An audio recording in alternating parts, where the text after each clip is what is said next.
زیری ویس کی نئی ویڈیوز کی اپڈیٹ حاصل کرنے کے لیے چینل کو سبسکرائب کریں اور بیل آئیکن کو پریس کریں۔ بسم اللہ الرحمن الرحیم نحمدہ ونصلی علی رسولہ الکریم۔ کسی بھائی نے سوال کیا ہے کہ برتھ ڈے منانا کیسا ہے؟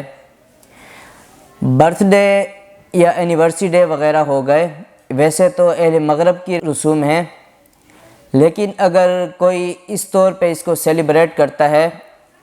کہ اس میں کوئی خلاف شرع کام نہیں ہوتا، جیسے مرد و عورت کا اختلاط ہو گیا یا گانے وغیرہ اس طرح کی چیزیں نہیں ہوتی، ویسے گھر والے بیٹھ کے تحفے تحائف وغیرہ دے دیتے ہیں یا خوشی منا لیتے ہیں کہ چلو ایک سال اچھے سے گزر گیا، اللہ تعالیٰ نے پریشانی، مصیبت، تکالیف وغیرہ سے محفوظ رکھا، اللہ تعالیٰ کا شکر ادا کرتے ہیں۔ تو اس طور پہ سیلیبریٹ کرنے میں کوئی اتنے مسئلے کی بات بھی نہیں ہے، کوئی اتنے حرج کی بات بھی نہیں ہے۔ باقی جہاں تک تعلق ہے مختلف ڈیز وغیرہ کا، اس میں فی نفسی ہی اتنا کوئی مسئلہ تو نہیں ہے، ایک مباح ہے، لیکن عمومی طور پر اکثر و بیشتر اس کے اندر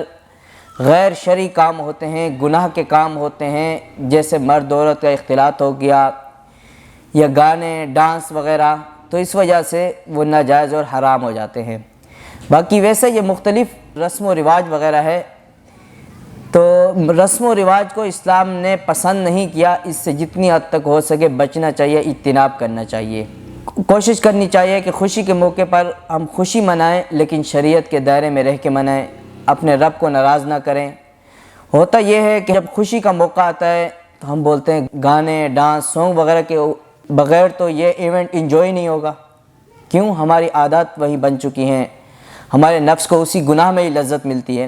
دیکھیں اللہ تعالیٰ نے کسی کو گناہ یا نیکی کے اوپر مجبور نہیں کیا، اللہ تعالیٰ نے ارشاد فرمایا فَأَلْهَمَهَا فُجُورَهَا وَتَقْوَاهَا، اللہ تعالیٰ نے نیکی اور برائی کا دونوں کا مادہ انسان کے اندر رکھ دیا ہے، کیونکہ جب ایک بندہ برائی کے اندر ہی مسلسل رہ رہا ہوتا ہے، اس کے نفس کو برائی کے اندر ہی خوشی ملتی ہے، سکون ملتا ہے۔ ہاں، جس بندے کی نفس کی اصلاح ہو جاتی ہے، اچھائی میں زیادہ رہتا ہے، تو اس کو برائی کے اندر جا کے بے سکونی ہو جاتی ہے۔ یہ ہوتا ہے جب ہماری اچھائی یا خوشی کا موقع ہوتا ہے، ہم فل گناہ کرتے ہیں، جتنی حد تک ہم سے ہو سکتا ہے گناہ کرتے ہیں۔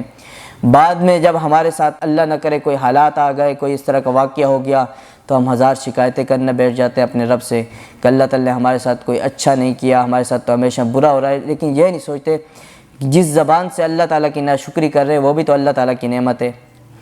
بہت دفعہ یہ ہوتا ہے کہ اللہ تعالیٰ ہمیں بہت زیادہ نواز رہا ہوتا ہے، کہ ہم اس کا شکر ادا کرنے کے بجائے الٹا اس کی نافرمانی اور اس کی ناشکری کر رہے ہوتے ہیں۔ شیخ سعدی رحمۃ اللہ علیہ نے ایک واقعہ لکھا ہے کہ ایک بندہ تھا، وہ جا رہا تھا تو اس کے پاؤں میں جوتی نہیں تھی، اس نے اللہ تعالیٰ سے شکوہ کیا، یا اللہ سب کے پاؤں میں جوتی ہے، میرے پاؤں میں جوتے نہیں ہیں۔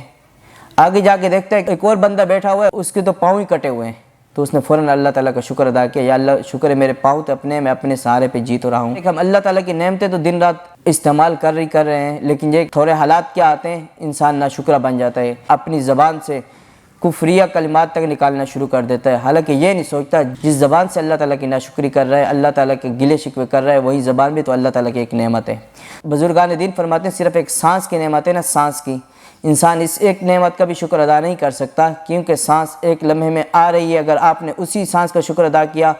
تو اگلے لمحے کی سانس پھر آپ سے وہ اس کا شکر کیسے؟ 24 گھنٹے صرف ایک سانس کی جو نعمت ہے، اس کا بھی انسان شکر ادا نہیں کر سکتا۔ انسان کو قدر تب ہوتی ہے جب انسان سے کوئی نعمت چھین جاتی ہے۔ سانس کی نعمت کی اہمیت کا اندازہ ان سے پوچھیں جو وینٹیلیٹر پہ لیٹے ہوئے ہیں۔ اس طرح انسان کو اللہ تعالیٰ نے اولاد دی ہے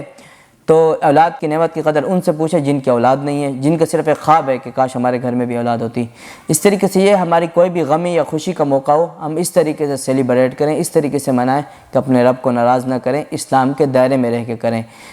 وقتی طور پر تو گناہ میں لذت مل جاتی ہے، لیکن اپنے رب کو ناراض کر کے کیا لذت، اس لذت کا کیا لینا۔ باقی حالات آ بھی جاتے ہیں انسان کے اوپر، اچھے بھی آتے ہیں برے بھی آتے ہیں، انسان کی فطرت کے اندر یہ چیز ہے، جب اچھے حالات آتے ہیں وہ کسی کو بتانا گوارا نہیں کرتا، کہیں کسی کی نظر نہ لگ جائے، لیکن جب برے حالات آتے ہیں وہ چاہتا ہے کہ ہر بندے کو پتہ چلے کہ میرے ساتھ برے حالات آ رہے ہیں۔ مقصد کہنے کا یہ ہے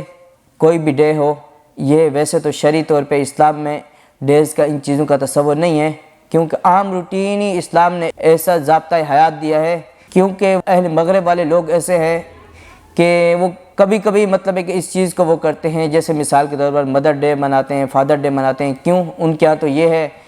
کہ ماں باپ تھوڑے بوڑھے ہو گئے تو وہ ان کو اولڈ ہوم میں چھوڑ کے آ جاتے ہیں، تو کبھی کبھار جب وہ مدر ڈے ہو تو ماں سے ملنے چلے جاتے ہیں۔ اسلام نے تو ایسا ضابطہ حیات دیا ہے کہ ماں باپ کے چہرے کو دیکھنا ہی حج عمرے کا ثواب ہے، تو یہ تو عام روٹین میں ہی اس کا وہ ہے۔ تو اسی لیے اسلام میں یہ ڈیز وغیرہ کا اس کا کوئی تصور کوئی کنسیپٹ نہیں ہے۔ جتنی حد تک ممکن ہو ان چیزوں سے بچنا چاہیے، اجتناب کرنا چاہیے۔ باقی اگر منانا بھی پڑ جائے ضرورتاً مجبوراً تو پھر اس میں کوشش کرنی چاہیے، کوئی گناہ کا کام نہیں ہونا چاہیے، پھر رب کو ناراض نہیں کرنا چاہیے۔